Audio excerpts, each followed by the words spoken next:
I want to go back to, again, kind of as you were forming your thinking around this, you're developing that very first study.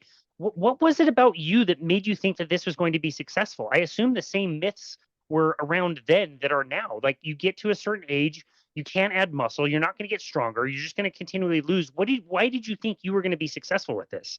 Um, well, I mean, I do think a lot of it came from growing up, like I said, with my grandmother watching Jack LaLanne. I mean, he and his wife were on TV for what, 40 years or something. Long time. My dad loved him. My dad was kind of a bodybuilder in his youth, and he always loved Jack LaLanne, would show me the pictures of him, age 70, towing 70 tugboats across from Alcatraz to the shore. And, because every birthday he had these like amazing feats. And so I kind of grew up, with that thought that, aging is not necessarily a time of decrepitude. And both my parents, worked. My dad, worked till he died. My mom's 96. She works full time running a music store in California, 7 days a week, 8 or 9 hours a day at age 96. And she doesn't exercise, but at least, I had this concept that aging wasn't necessarily a time of decline if you didn't, want it to be. And so I think that, and the way that I grew up with my grandmother, I was always very, sort of sporty myself in terms of athletics and things.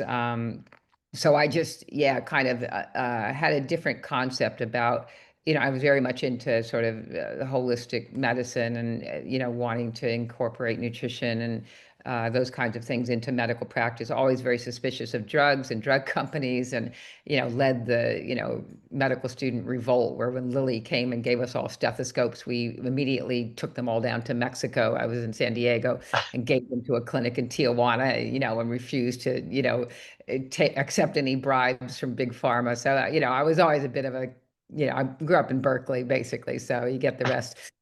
So, I always kind of on the front lines, battling, yeah, the government on whatever they were doing that was crazy. So I think I just had a different perspective on what, in fact, I didn't get into medical school. I went to Stanford undergrad and applied to medical schools all over the place. Didn't get in the first year, toured around the country with every medical school I could find. And, for no reason, well, probably good reason, because every interview I went, when they would ask me what I want to do, I would say how awful the medical system was and how money hungry doctors were and everybody should take a salary cut. And so that probably is why I didn't get in the first year.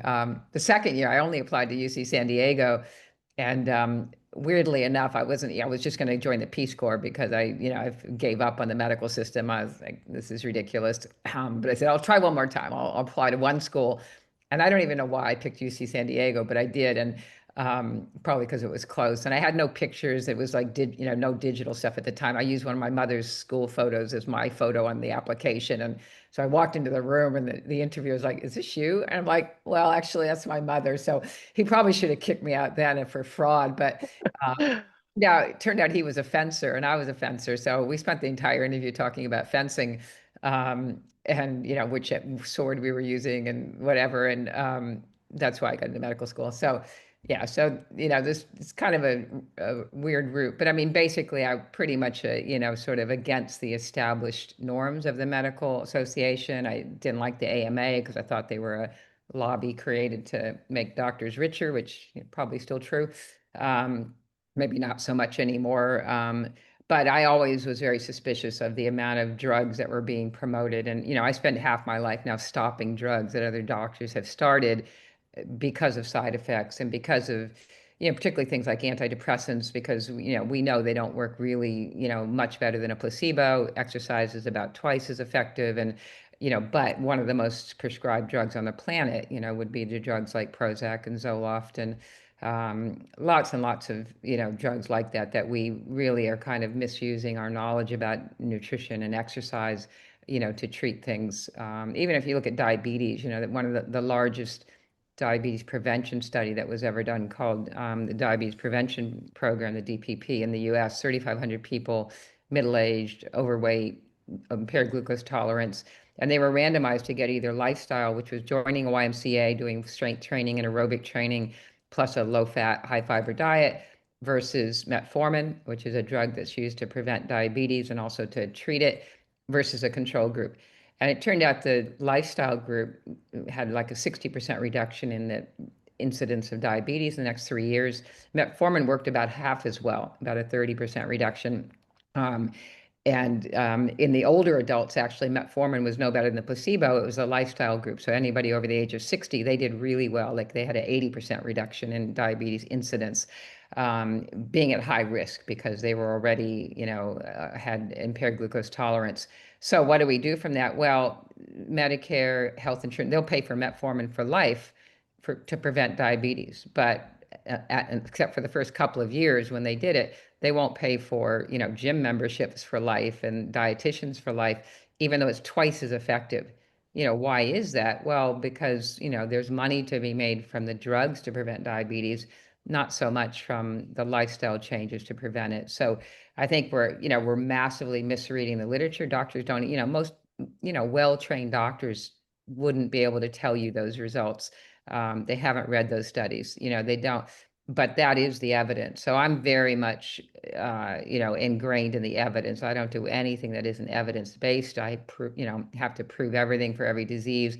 I refuse to disseminate stuff for which there is no good evidence. But I think, that isn't the way people practice, and particularly with exercise. I mean, I think because doctors, aren't exposed to it as a drug, they don't treat it like a drug. They don't prescribe it like a drug. They don't follow it like a drug. Whereas that's exactly what we do. And we only prescribe the right type for the right disease, the right dose. We follow it. And that is the problem. It's not central to the practice of medicine. It's peripheral, and they farm it out to, exercise trainers or physios or whoever who aren't really trained in medicine. They don't deliver it themselves. It's not really their fault. They weren't trained in it. I had to go out of my way to train myself about, and I really had I never really did any weightlifting. I did a lot of, fencing. We ran the stadium steps, but we never did formal weightlifting. So I never really heard about it as medicine until I went to Boston. I went to the sarcopenia lab, and Bill Evans was doing all sorts of studies in younger adults on sarcopenia and weightlifting. And I was working at the nursing home. And so we thought, well, all the stuff you're doing, the people who need it most are the people living in this nursing home. Why don't we try it there? So I had the opportunity of working with, the person who invented the term sarcopenia, Dr. Erwin Rosenberg, which, most doctors are not trained in anything related to that, and not in nutrition either. So Erwin he's a nutritionist. And so he also taught me a lot about nutrition, which my grandmother did as well. And so, I had the opportunity to learn things that most doctors, don't, because it's not in their training.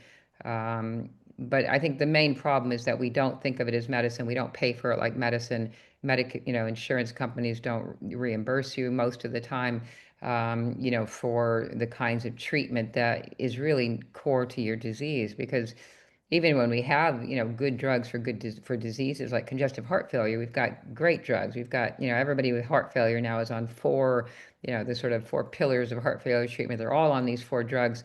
But we know that if you also exercise, you do even better, because heart failure is an inflammatory disease. There's a lot of muscle wasting. And Andrew Coates, who's a cardiologist, used to say the central role of the periphery. So the peripheral muscles are where the heart is pumping blood to. And if they're wasted away, even if you treat the heart, it can't deliver it to a working muscle bed. And so you have to treat the periphery if you want to, have the central heart working well.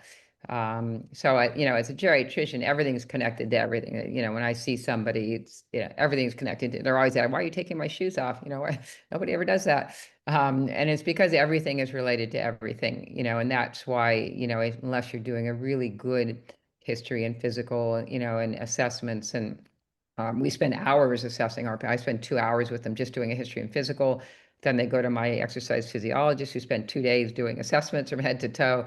And then we start their exercise program and often add a dietary component. So that isn't what happens. If you get a 10-minute GP visit, there's no way that anybody can really tell what's wrong with you.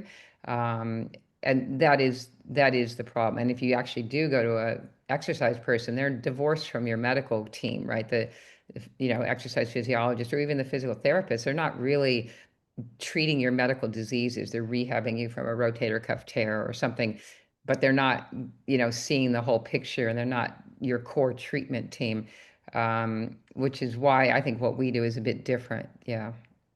It's absolutely fascinating.